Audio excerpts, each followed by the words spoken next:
One day in the ancient world, humans made a mistake that turned their entire civilization into prey.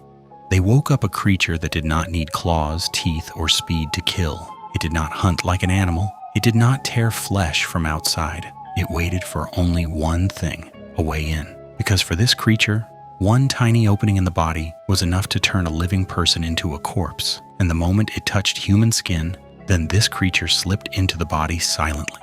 It traveled upward through the body, slow and unseen, until it reached the brain. And once it reached there, it did not just kill, it fed. It began eating memory, thought, and fear as if the human mind itself was its meal, like a lion eating its dinner from inside the skull. And by the next morning, the civilization that woke it up had vanished from history. But the most disturbing question is not what killed them. The real question is, what did ancient humans do that woke this creature up?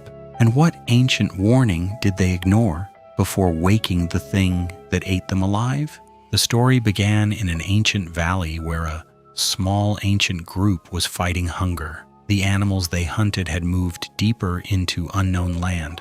At first, the people waited, then they prayed, but because of hunger, they were desperate enough to ignore a warning that had protected them for generations. One morning, they walked beyond the places they knew and invited death to themselves accidentally. They crossed dry ground, broken stones, and dead trees, following tiny animal tracks into a part of the valley no one had ever entered before. For generations, the people had been told never to go to these places, but hunger has a way of taking humans exactly where they should never go. In search of food, they found a narrow opening hidden behind thick roots and old rocks, which did not look like a cave from outside. It looked like a crack in the earth. The elders said, "It looks like we should leave, but starving people do not fear old stories." Most of the group turned back when they saw the crack in the earth, but 5 hunters entered. By sunset, only 4 returned, who came back with a handful of black stone-like shells wrapped in animal skin. When they returned, the elders asked where the 5th hunter was. They did not answer. Their faces were pale. Their eyes looked empty, and one of them kept scratching the side of his head as if something was crawling beneath his skin. The elders knew something was wrong, but before they could speak, the hunter who was scratching his head suddenly stopped.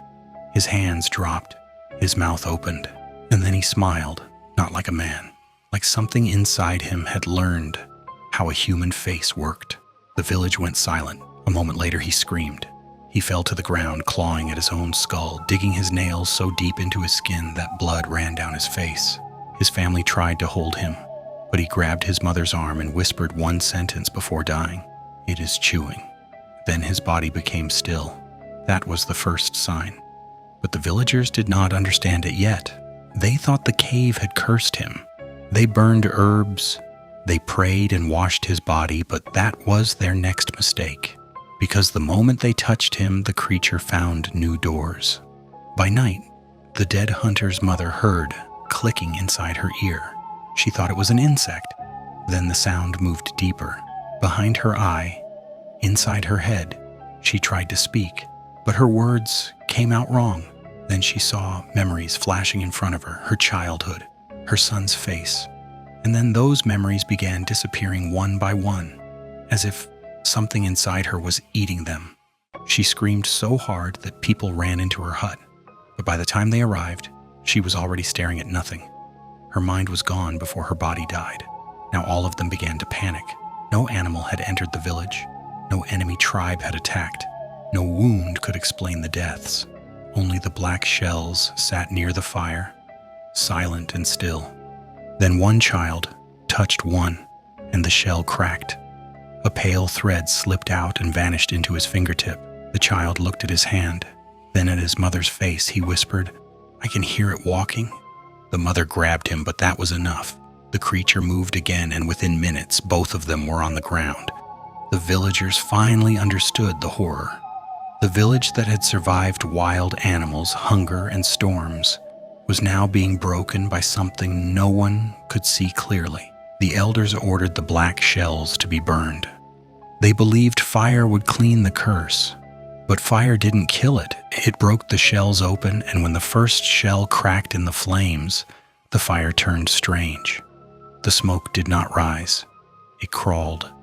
It moved across the ground like a living shadow, sliding under doors, entering huts, wrapping around sleeping faces. The village fell into madness. No monster in sight, only people dropping, their minds eaten before their bodies stopped moving. People breathed it in before they knew they were dying. Then the real massacre began. Screams tore through the village. One man ran out of his hut laughing and crying at the same time, begging someone to split his head open and remove the thing inside. Another woman stood perfectly still near the fire, whispering names of dead people, as if the creature was forcing her memories out of her mouth before eating them. The survivors watched their civilization die without seeing a single monster, just people, dropping one after another, their minds eaten before their bodies stopped moving. Smoke still moved between the huts. The dead lay where they had fallen, and the few survivors stood far apart from each other, too afraid to speak, too afraid to breathe deeply, too afraid to cry. That morning, the oldest woman in the village walked to the black shells and looked at the markings carved on them. She had seen those marks before, not in dreams but in the stories of her grandmother. A closed eye, a cracked skull, a circle around a cave, and suddenly she understood.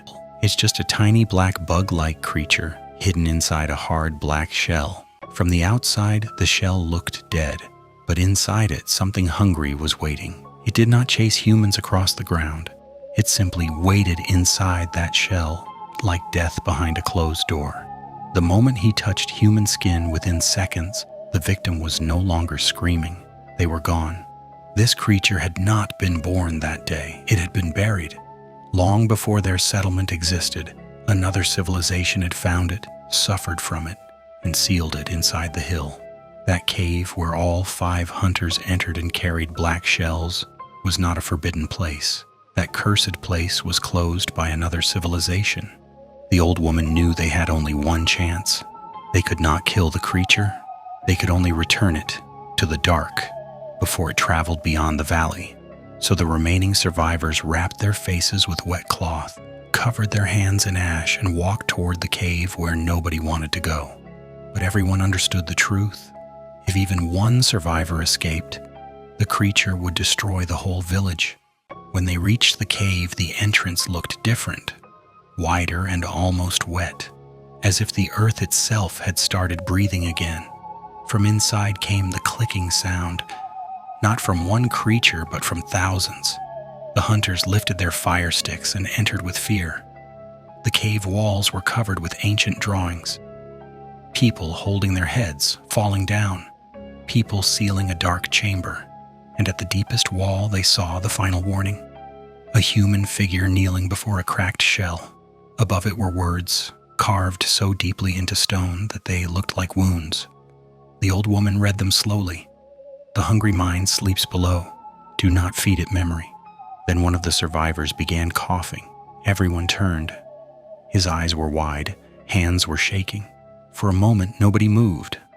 Then the old woman picked up a stone and stepped toward him. He looked at her with tears in his eyes.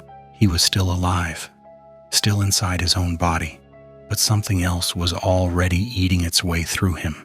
He whispered, "Do not let me carry it out." Now this was not just a rescue mission anymore, it was a sacrifice. The survivors sealed the infected man inside the deepest chamber with the shells. They poured ash over the floor. They blocked the cracks with clay. They stacked stones over stones until the cave began to disappear behind its own prison. From inside, the infected man screamed. Then the scream changed into clicking. Then the clicking became louder, as if the entire cave was angry, as if the creature understood it was being buried again. When the stone was almost in place, when the old woman heard a whisper from inside which settled down in a few seconds, and the cave went silent. The survivors never returned to the village. They split apart before sunset, each carrying the same warning in different directions. Never break the black shells. Over generations, the warning became a myth. The myth became a curse, and the curse became a forgotten story. And that is why the disappearance of that ancient civilization is so disturbing. Because maybe they did not vanish from war, maybe they did not die from drought, maybe they found something buried by people older than them and paid the price for touching it. So the next time humans dig into ancient ground and find a sealed cave, a strange symbol or a black shell that looks dead, the question is not what they discovered. The question is, did they just wake up the thing that eats civilizations from inside the skull?